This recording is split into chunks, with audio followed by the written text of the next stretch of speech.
Hail, Tabletop Tribe! Welcome to the first episode of Tabletalk, R&D for Greater RP. Today, the topic is traps. Awful waste of time or attention grabbers. You decide.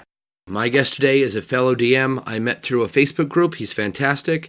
Hey, Ryan, how are you? I'm well. How are you today, Steven? I'm doing great. Great. No, you called me Steven. No one calls me that. But I've been called worse. Today, in fact, by my mother, so I'll take it. Fair enough. So we were going to talk about traps. Cruel conundrums or practical paranoia for your players? I like them being more cruel to keep my players on their toes and paying attention. Okay. Why do you feel that being a cruel conundrum and being practical paranoia for your players are the same thing?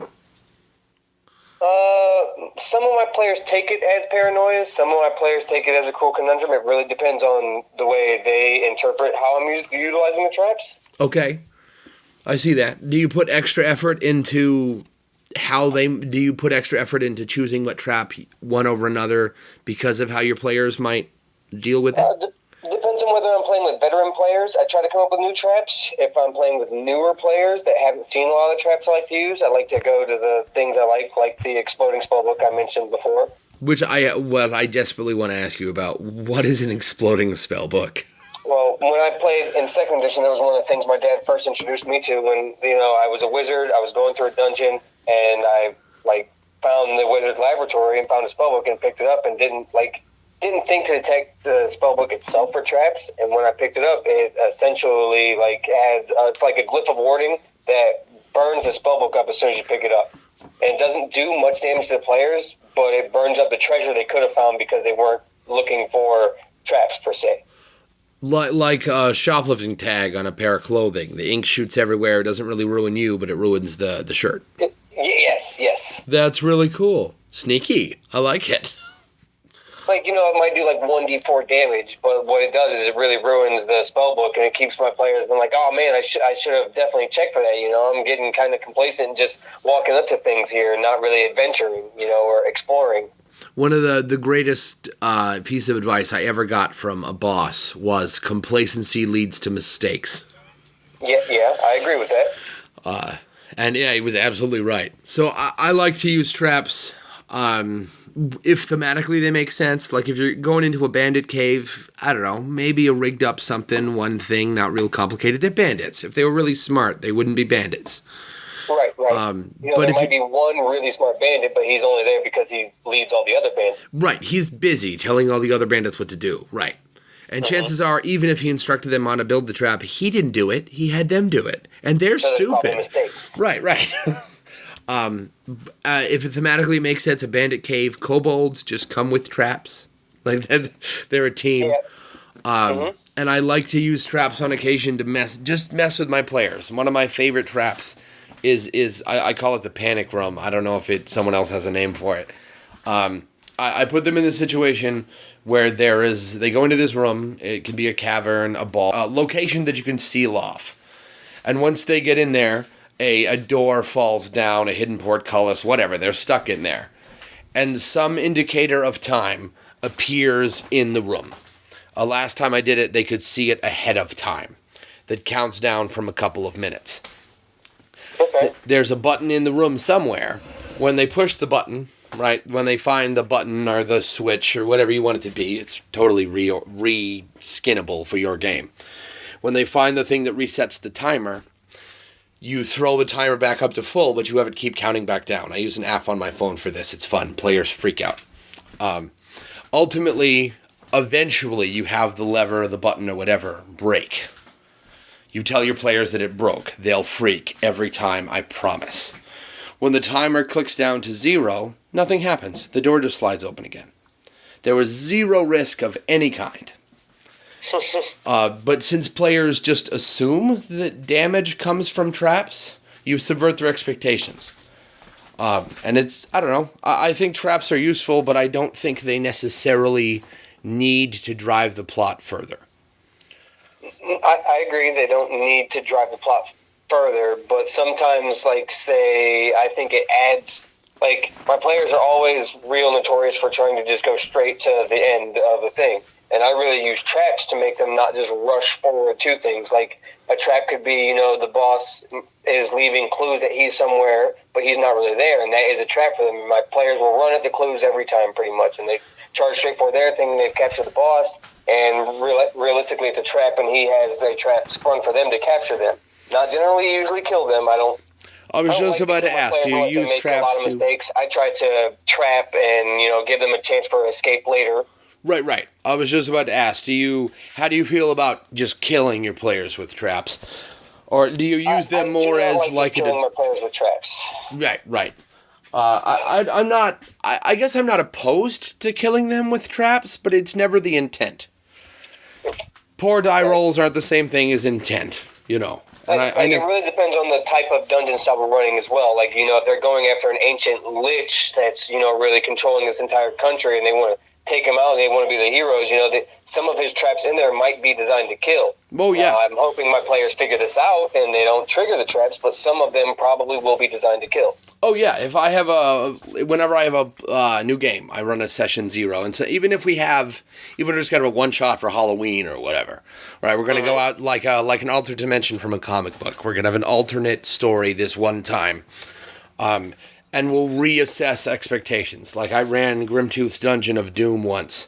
It's like the Rapanathuk book, only the Rapanathuk book will kill you with creatures. The Grimtooth Dungeon, and it will kill you. Rapanathuk is dangerous. I don't know if you're familiar with it. It's a wonderful book. I'm not at all. That or Grimtooth, I've never actually heard of them. I'm sorry. A repeat granddaddy of mega dungeons. It's terrifying. Cool. There are teleporting minotaurs and all kinds of just terrible, evil orcuses at the bottom. It's awful. I'll send you a link so you can look at it online somewhere. Man. Yeah. And Grimtooth is a collection of... Grimtooth straps are a collection of books that are all a couple hundred pages, and they're all just traps. Grimtooth traps that range from something like the Panic Room I made to a giant frying pan held by a much larger, a frying pan big enough to hold multiple humans in it, like overgrown sausages, being flipped. That's pretty cool. Being flipped by a demon big enough to do that. Some of Grimtooth's traps are just absolutely ridiculous, like Looney Tunes bonkers. But the whole mentality behind the Grimtooth books aren't to be nice to your players. They're presented in this kind of tongue-in-cheek. Grimtooth is a troll. He's a character who's on the cover of every book. He narrates them and he's like, you know what? Squish your dungeon delver. Mush them into paste. Who cares? If they're brave enough to come in here, they're dumb enough to die. Do natural selection a favor. Whack. And I don't really... I don't know. I don't have a problem killing players with traps, but I've almost never used it as the intent unless we all knew ahead of time that I was being super unfair on purpose. Yeah, I sometimes I will let my players know ahead of time if I want to run a harder dungeon delvey type dungeon or more of a role-playing type game or more of a go out and defeat monsters, come back, collect rewards, go out and defeat monsters. So there's many different ways you can play. And usually when I play games like that, there's not many traps involved where they go out and kill monsters and you come back. There's not many traps involved unless they're more like storytelling to trick you. I see. Do you that should be something we should talk about another time. If you ever employ the unreliable narrator trope. That'll be fun. I'm a big fan. Not as the GM particularly, but as like an NPC or something. Yeah, you can't just assume all your NPCs are telling the truth. You can't be doing that. I generally do that as an NPC, and my players just, like on the last session, they're like, man, some of these clues that were coming up, you had people lie to us earlier in the dungeon, didn't you? And I was like, yes, not every NPC was truthful to you guys. Yes, I did, right. Like, I'm sorry, has everyone you've ever met told the truth? Come on. Right?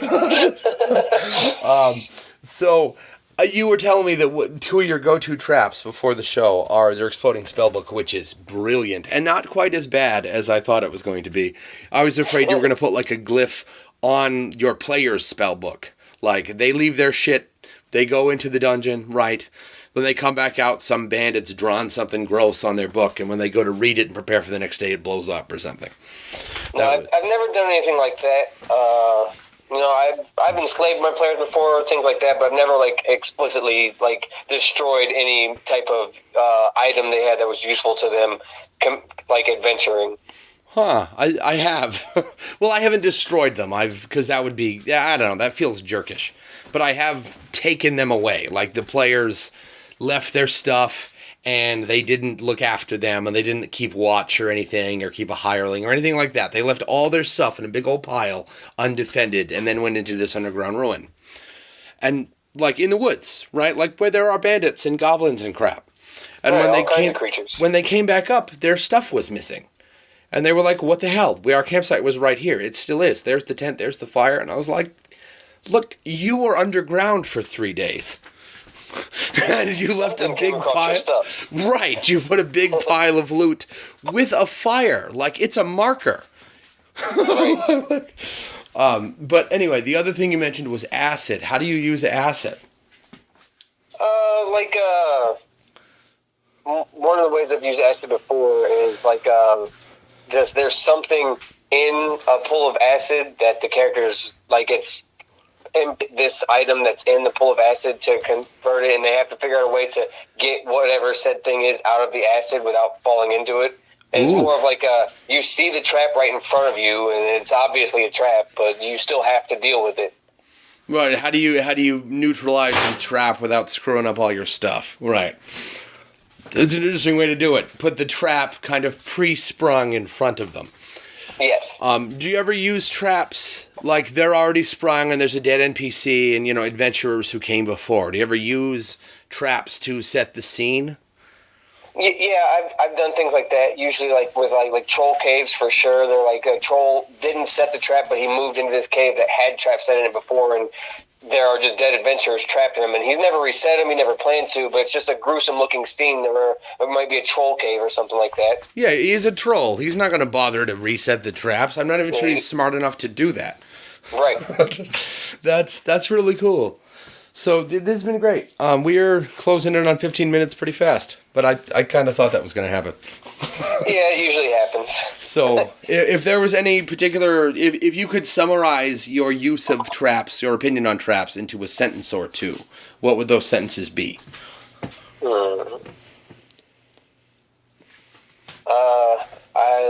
Traps utilize correctly can add flavor to your game, but incorrectly can really almost drag it to a halt where your players are stuck trying to figure out how to get rid of this complicated trap just to move forward. And I think they need to be flavored in properly, where the escape or idea to disarm the trap is directly there in front of them, but you're not handing it to them, but it is easily accessible. Thank you for your input. No problem. And there you have it. Traps are a thing. Are they your thing? Let us know. You got opinions about the table? Of course you do. I want to hear those too. Later days.